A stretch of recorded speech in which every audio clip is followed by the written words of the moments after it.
बेटा तू कैसे जिएगी मुझे नहीं पता, पर मुझसे वादा कर, जब तेरी मौत आए तो कफन की जगह तिरंगा होना चाहिए।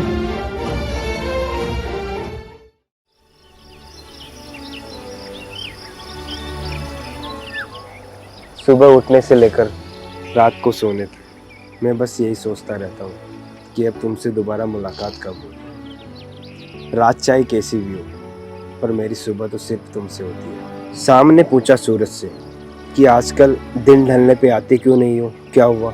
सूरज ने कहा आ तो जाऊं, लेकिन अभी मेरे चांद के निकलने का टाइम नहीं हुआ। इन फिल्मी बातों के अलावा और भी कुछ कर लिया करो मिस्टर कलाकार। तुम्हारे चेहरे पे स्माइल लाने के लिए मैं कलाकार, बेकार, आचार सब कुछ बनने को तैयार हूँ। मैं जानती हूँ तुम मेरे लिए कुछ भी कर सकते हो, लेकिन कभी कभी हमें हमारे प्यार के लिए कुछ ऐसा करना पड़ता है जिससे उसे भी दर्द होता है और खुद को भी। मतलब तुम कहना क्या चाहते हो? मैं कुछ समझा नहीं। कुछ बातों को समझना उतना ही मुश्किल है जितना गर्म दूध में से पानी को निकालना। हम दूध में से पानी को निकाले बिना उसे पी सकते हैं, उसी तरह जिंदगी में कुछ बातों को अपना लेने से जिंदगी आसान हो जाती है। तुम बातों को गोल गोल घुमाना बंद करो, जो भी बोलना है साफ साफ बोलो। सोमेश देखो, बात ये है, तुम तो जानते ही हो बाबूजी को गुजरे हुए आज 1 महीना हो गया। बाबूजी के गुजर जाने से लेके आज तक एक भी पल ऐसा नहीं गया होगा जिस दिन मैंने उन्हें याद ना किया हो। बाबूजी के मर जाने पर मेरी आंखों से एक भी आंसू नहीं निकला। जानते हो क्यों? क्योंकि मैं बाबूजी से इतना प्यार करती हूँ। अगर मैं उनके लिए सारी जिंदगी भर रहूँ ना, तो ये पूरी जिंदगी कम पड़ जाएगी। मेरे बाबूजी मेरे लिए भगवान है, और इंसान को भगवान से प्यार करना सिखाया नहीं जाता, वो उसके दिल में पहले से ही होते हैं। मैं जानता हूँ तुम अपने बाबूजी से बहुत प्यार करती हो, लेकिन अब वो हमें छोड़कर जा चुके हैं। मेरे बाबूजी मुझे छोड़कर कभी नहीं जा सकते। जिस बेटी की आंख में एक भी आंसू आने पर पूरी दुनिया को सर पर उठा लेने वाला बाप क्या उसको छोड़कर कभी जा सकता है? वो हमेशा मेरे पास है, और उनका दिया हुआ वादा भी। वादा? कैसा वादा? और ये वादा इतना क्या जरूरी है जिसकी वजह से तुम मुझे इतना कुछ बोल रही हो? प्यार तो सब करते हैं अपने माँ बाप से, पर शायद तुम जितना करती हो उतना कोई नहीं करता। पर इस प्यार की वजह क्या है? इस प्यार की वजह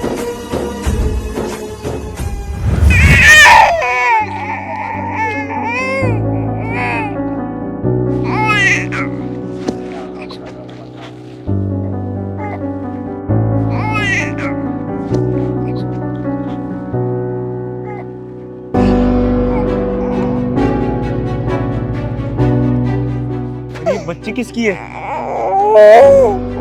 लगता है कोई से यहाँ पर फेंक गया है। एक काम करता हूँ, इसे कहीं ले जाके बेच देता हूँ, इससे मेरे पास और पैसे आ जाएंगे।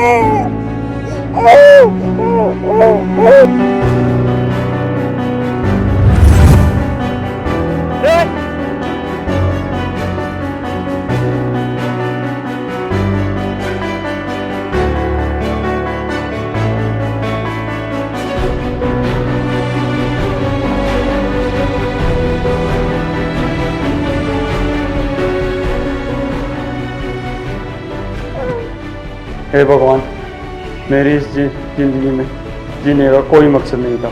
मैं अपनी ज़िंदगी ख़त्म करने जा रहा था, लेकिन वो कहते हैं ना, पड़े रहे इस जगत में मन ही मन रोए, जहाँ कृपा हरि की वहाँ मार सके ना कोई।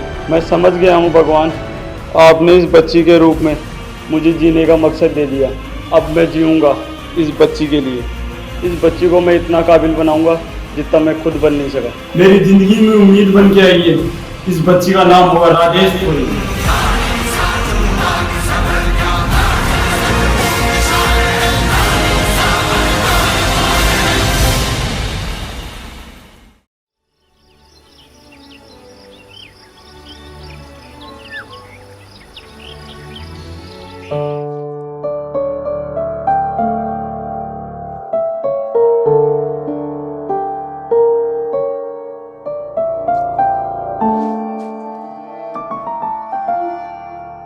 अरे ओ रघु, जल्दी जल्दी काम करना, खाना नहीं खाए क्या? अगर नहीं भी खाया तो मुझे कोई मतलब नहीं है, मुझे मेरा काम करके दे टाइम पर। मैं तुम जैसे फटीचरों को अच्छी तरह से जानता हूँ। तुम धीरे धीरे काम करते हो अपने हिसाब से, और फिर एक दिन मजदूरी का और बढ़ा देते हो। मालिक, मेरी थोड़ी सी तबीयत खराब थी, इसलिए मैं धीरे धीरे काम कर रहा हूँ, पर आप चिंता मत कीजिए, मैं जल्दी ही काम खत्म कर लूँगा। ओहो, मासूमियत, भोलापन, आपके भोलापन को तो नमस्कार है। आप तो भोले और हम राक्षस, गरीबों पर जुल्म करने वाले। वाह रघु, तूने तो वहां खड़े खड़े मुझे पुरानी हिंदी फिल्मों का विलन बना दिया। पर मैं विलन नहीं हूँ। जिसकी जेब से पैसे लगते हैं ना, तो अच्छे अच्छे विलन बन जाते हैं। बाबूजी, ये आपका टिफिन आप घर ही भुलाए थे। रघु, ये तेरी छोरी है, इतनी बड़ी हो गई। क्या नाम है बेटा तेरा? My name is Radheshwari. क्या बात है रघु, तेरी छोरी तो अंग्रेजी में बात करती है। पर ये बात सही नहीं है। अगर तुम जैसे फटीचरों के बच्चे अंग्रेजी में बात करेंगे तो हम कहाँ जाएंगे?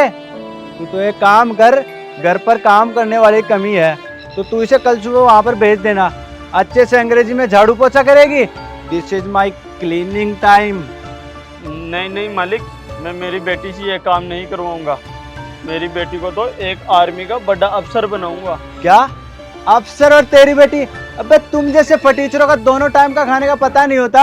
हर रोज मजदूरी करके अपने बच्चों को खाना खिलाने वाले अफसर बनाएंगे, तो हम क्या तरबूज बेचने जाएंगे? अफसर तो मेरा बेटा बनेगा। आर्मी में ट्रेनिंग नंबर 1 पर आता है वो।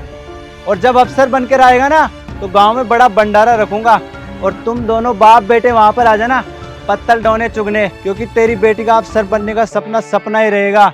वो कहते हैं ना, जिंदगी में चिल्लर कभी काम नहीं आते और पीपल के पेड़ पर कभी आम नहीं आते। भले ही पीपल के पेड़ पे कभी आम नहीं आते, लेकिन हर अंधेरी रात के बाद में सवेरा जरूर आता है। मेरी औकात तो नहीं है, लेकिन साहब मेरी बेटी अपनी औकात जरूर बनाएगी। तेरी छोरी बनेगी अफसर। अगर तेरी छोरी अफसर बन गई ना, तो अपनी मूछें मुंडवा लूंगा। जुबान दे रहा हूँ। तो मालिक, आप अपने लिए एक अच्छा सा रेजर तैयार करवा लो, क्योंकि आपकी मूछें। बाबूजी, बाबूजी, बाबूजी। जरा देखो तो अपनी बात भी पूरी नहीं कर पा रहा। चला था बेटी को अफसर बनाने। जा पहले जाके अपना इलाज करवा, बाद में आना मेरे पास। और अगर पैसे नहीं है तो मुझसे ले जाना। वैसे मैं फटीचरों और गरीबों की मदद भी कर देता हूँ।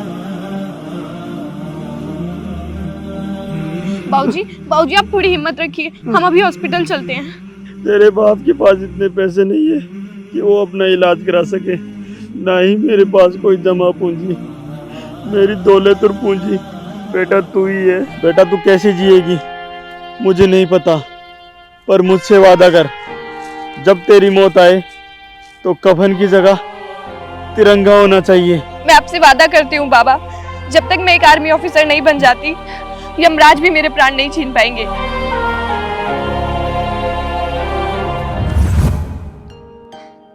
तो ये वजह है।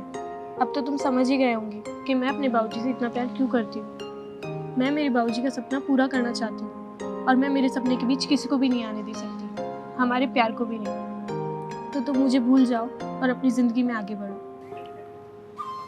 अगर मैं तुम्हारा बॉयफ्रेंड होता तो शायद इस बात पर मैं तुम्हारा साथ छोड़ देता, पर तुम तो मेरे दिल की मालकिन हो। कभी देखा है चांद को धरती से अलग होते हुए? जिस दिन तुमसे प्यार हुआ था, मैंने उसी दिन अपनी सारी जिंदगी तुम्हारे नाम कर दी थी। पहले तो मैं तुमसे प्यार ही करता था, पर अब तुम्हारी इज्जत करता हूँ। जो लड़की अपने पिता से प्यार के लिए अपने प्यार को छोड़ सकती है, मैं उस लड़की का पूरी जिंदगी भर इंतजार करने के लिए तैयार हूँ। तुम करो अपना सपना पूरा, मैं तुम्हारा इंतजार करूँगा।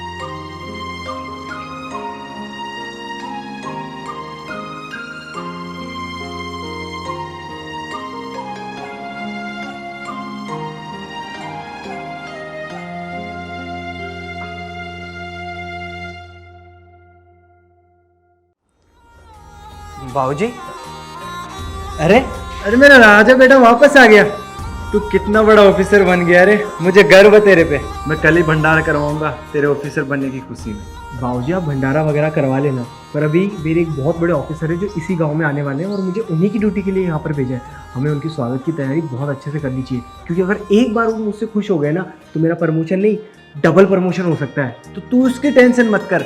मैं उनकी इतनी जी हजूरी करूंगा कि वो तेरा एक ही दिन में प्रमोशन कर देंगे। मैं उनके आगे हाथ जोड़ूंगा, उनके पैरों में पड़ा रहूंगा कि मेरे बेटे का प्रमोशन कैसे भी होना चाहिए। जी पिताजी। हेलो। हाँ हाँ हाँ हाँ, अच्छा पहुँचने वाले, वो लगता है हमें पहुँचने वाले हम। अरे वो आ गए।